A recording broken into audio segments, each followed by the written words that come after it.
Yo, this is Blizzard, aka Paddington Bear. Lock into UKHH.com for exclusive content you don't know.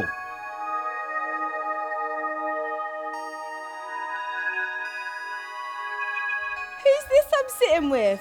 I think it's Blizzard. Hello. Yo, hello. What's happening? How you feeling? Yeah, I'm good, man. It's just chilling this afternoon. Just gonna do my sound check soon. Performing with Chasing Grace tonight at the beautiful Lexington. Sold out, which is brilliant, and I'm excited, really excited. We'll try to spit positive, peeps don't wanna portray me as I wanna be gangster. How's Manchester going? Yeah, Manchester's cool. It's my hometown. It's obviously where everything started for me, so it's gonna always have a place in my heart. It's where all my inspiration comes from, but also London is a great way to inspire me, so I've been kind of going backwards and forwards from the two. London's awesome for like the success rate and the speed of everything, but Manchester's just where I feel most comfortable and most complacent. So obviously they're both in my heart for different reasons. Awesome. Thanks for including us there.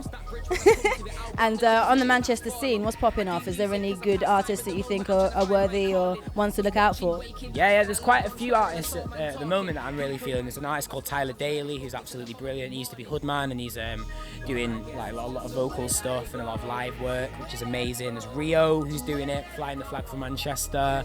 There's Ruby Ann Patterson, like one of the most amazing songwriters and singers I've ever seen. Absolutely beautiful girl, and I'm blessed to be from the same city as her, like watching her live. But to be fair, you've just got to be here and understand like how much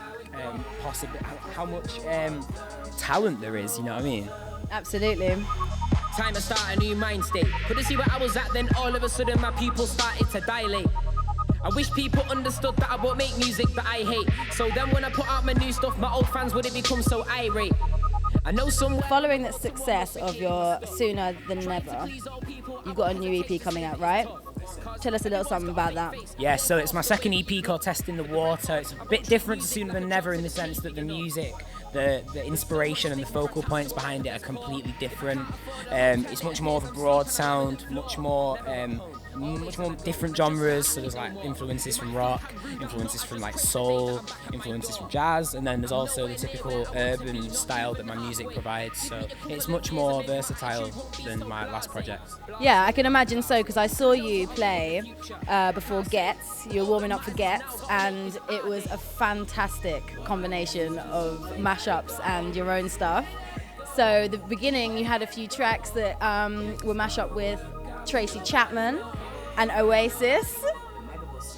The Megabus song, yeah. The Megabus song. Come on, bring it out. Alright, so the Megabus song was like, I wrote it on the way to a show when the Megabus, I just had a really bad day with them. They like took my keyboard when like they told everyone to get off the Megabus, and then they just drove away, and I had no keyboard for 3 days. So I was really upset, and then was just like, forget this, I'm gonna write a track about it. Just slagging the Megabus off, really. Fantastic. Virgin Trains are better.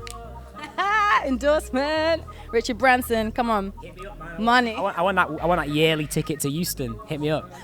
Is that it? I'd be like, couple £100 at least.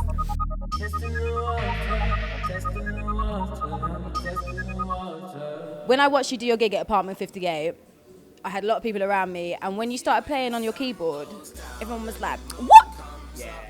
My man got his keyboard out. Was he playing it though? Oh shit, this guy's well talented. Everyone was getting really hyped. Like, you hadn't been really doing that business before? I've done it a few times, but it's still something I'm kind of finding myself with. Like, I always get that same reaction of like, Blizzard, the rap grime artist, playing piano, and then after a while people start to warm into it because they see that I'm still incorporating what originally started me off, which is the rap, but I'm trying to make it so it appeals to more audiences because it's got the vocals in it, and I had covers, you know what I mean, like I had that Tracy Chapman bit which appeals to the 80s and 90s people, and I had the Oasis thing which appeals to the Northerners, and I just like to make it so it's not just the typical conventional rap thing, because there's only so far you can go with that, and I do like to experiment, as my EP will show you.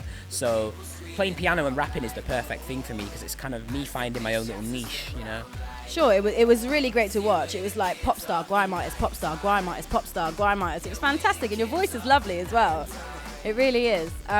So on your new EP that's coming out on the 30th of March, what's it called? It's called Testing the Water. It's got Testing the Water. What were you going to say? I was going to say Sooner Than Never because I was talking about it, but that's my old one. Still get that though because it's all right. No, Testing the Water is my new EP, 30th of March. Cop that. Have you got any interesting collabs? It's all me.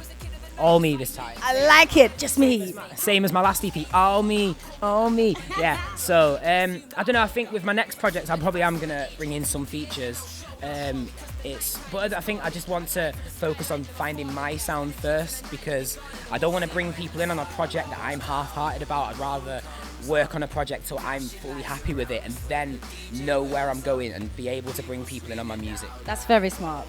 I don't know, it's just the way I've always seen it because I don't want to bring people in on tracks that like I'm on the fence about because with my first EP, the reason I didn't have any features was for that exact reason because I was still trying to find the comfortable side of my urban music, and with this I'm trying to find the comfortable side of the broader like band orientated music. So with the album, with the EP, it's going to be probably have some features on it, definitely.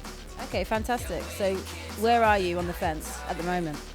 I don't know. I'm fine. I'm finally getting a bit comfortable with the acoustic things. So doing piano sets on my own isn't as intimidating as it used to be. Do you think that's got something to do with growing up a bit? Because I think you don't feel as angry. You don't need to do that kind of grime, dark sound anymore. Yeah, that's definitely true. Like the teenage angst just kind of went out the window. Yeah, because I'm making music that I want to appeal to all ages, so I've got to appeal to all ages as well. And obviously, some people just don't understand rap music. Some people see Eminem and see like Nas and Jay-Z as just talking on a beat, you know?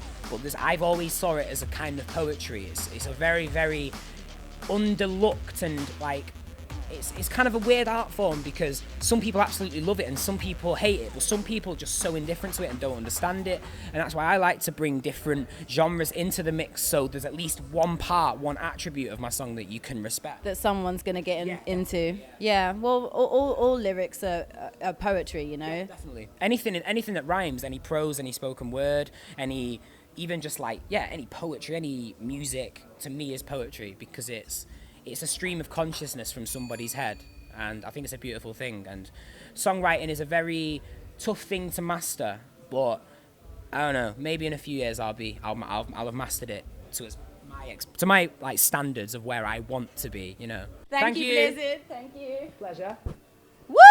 Let's do this again sometime. Yeah, let's.